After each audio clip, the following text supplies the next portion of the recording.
दोस्तों, क्या आपने कभी सोचा है देश में इतनी गरीबी है तो सरकार नोट छाप के सारे गरीब लोगों को अमीर क्यों नहीं बना देती? क्योंकि नोट छापने की मशीन तो सरकार के अधीन है और सरकार ऐसा कर सकती है। जब सरकार नोट बंद कर सकती है तो नोट छाप भी सकती है। अक्सर लोगों के मन में यह सवाल आता है कि जब भारतीय रिजर्व बैंक के पास नोट छापने की मशीन है तो फिर सरकार जितने चाहे उतने नोट क्यों नहीं छाप देती? अगर सरकार हर किसी को करोड़ों रुपए बांट दे तो हर कोई अमीर हो जाएगा, गरीबी खत्म हो जाएगी, बेरोजगारी भी नहीं रहेगी। तो दोस्तों, आइए इस गणित को समझते हैं कि आखिर सरकार चाह के भी ऐसा क्यों नहीं कर सकती। यह सोचने में जितना आसान लगता है, असलियत उससे बिल्कुल अलग है और खतरनाक भी।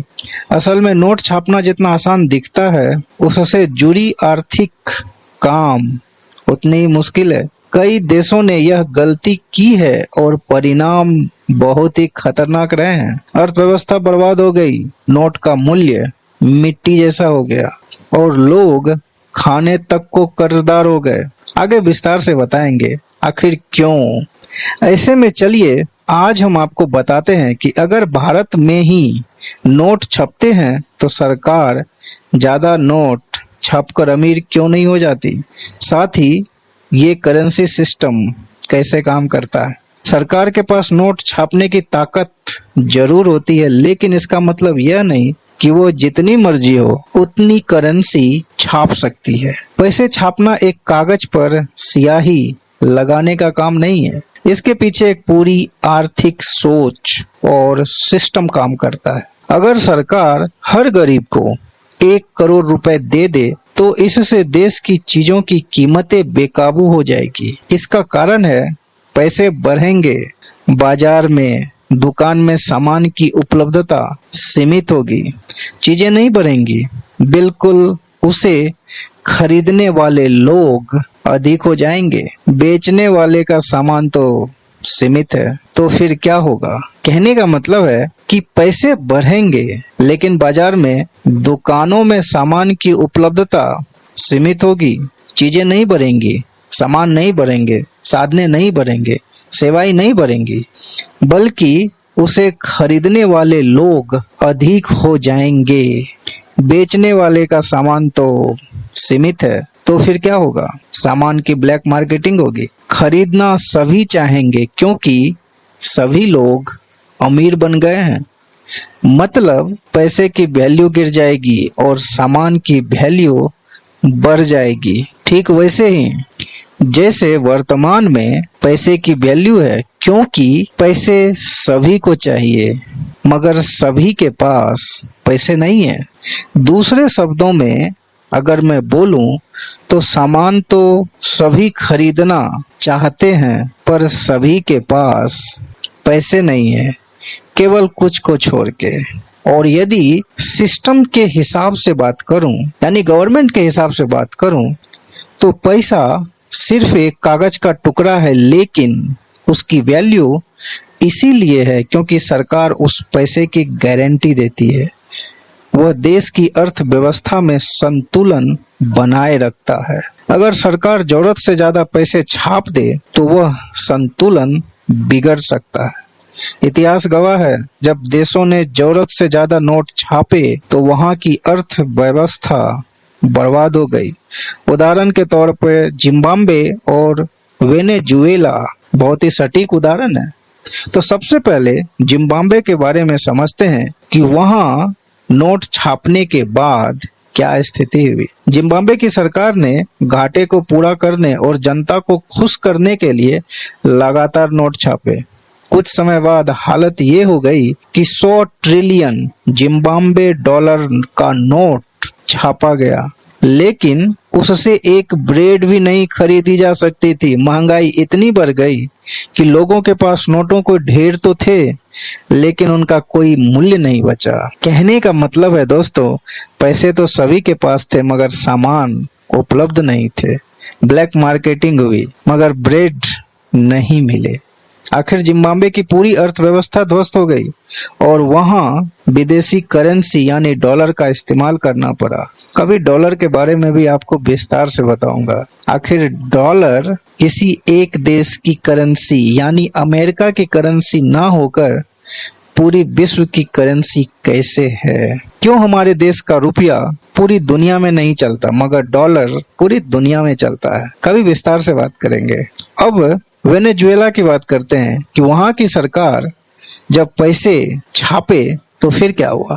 बात 2010 के दशक की शुरुआत तक वेनेजुएला, कहने का मतलब है दोस्तों वेनेजुएला 2010 के दशक की शुरुआत तक यानी 2010 तक वेनेजुएला तेल निर्यात पर आधारित अमीर देशों में गिना जाता था।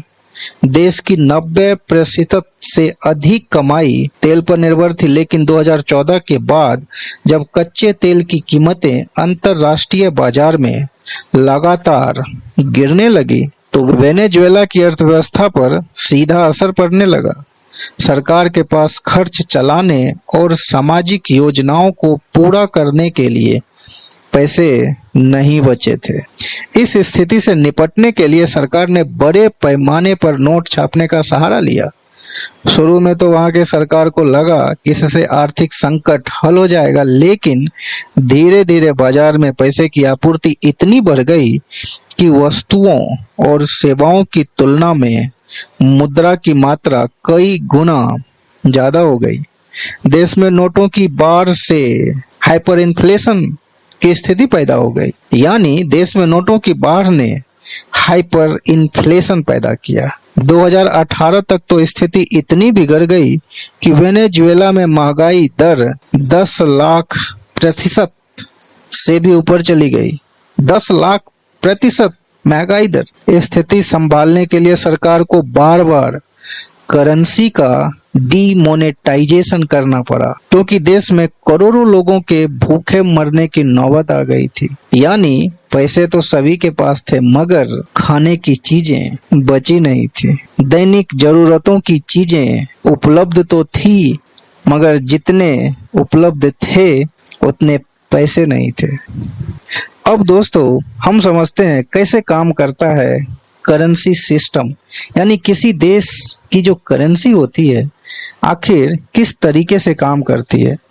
किसी देश की करेंसी उसकी जीडीपी के आधार पर चलती है। अगर देश में सामान और सेवाएं बन रही है तभी उस देश की करेंसी की वैल्यू होती है। सरकार आमतौर पर जितने नोट छापती है वह देश की जीडीपी के 1 से 2% के बराबर होती है, ताकि बाजार में सामान और पैसे का संतुलन बना रहे। अगर ज्यादा नोट छाप दिए जाए तो महंगाई दर बढ़ जाती है। क्यों बढ़ जाती है? जैसा कि मैंने आपको बताया कि पैसे तो सभी के पास थे मगर सामान और सेवाएं उपलब्ध नहीं थी। विदेशी कंपनियां निवेश करना बंद कर देती है कि साख का आकलन देश की सॉवरेन रेटिंग से हम लोग करते हैं वो ध्वस्त हो जाती है। सॉवरेन रेटिंग को एक तरह का देश का क्रेडिट स्कोर माना जाता है। यह जितना अच्छा होगा देश को उतना ही सस्ता कर्ज मिलेगा। भारत रुपये नहीं छाप सकता, सीधा जवाब है। शायद आप समझ गए होंगे। भारत तकनीकी रूप से रुपये छाप सकता है लेकिन अनियंत्रित रूप से नहीं।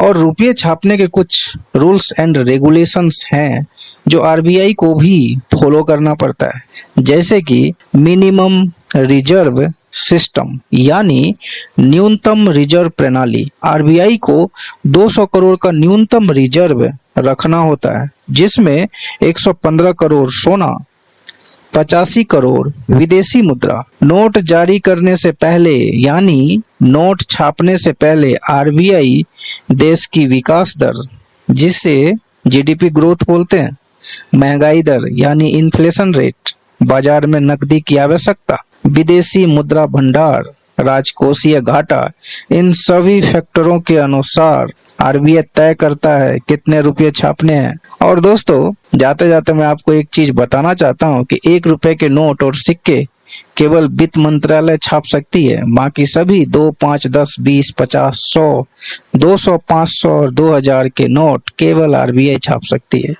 तो दोस्तों ये कैसा लगा आप हमें जरूर बताइए। तब तक के लिए धन्यवाद। जय हिंद, आपका दिन शुभ हो। और दोस्तों, चैनल को सब्सक्राइब करना ना भूलें।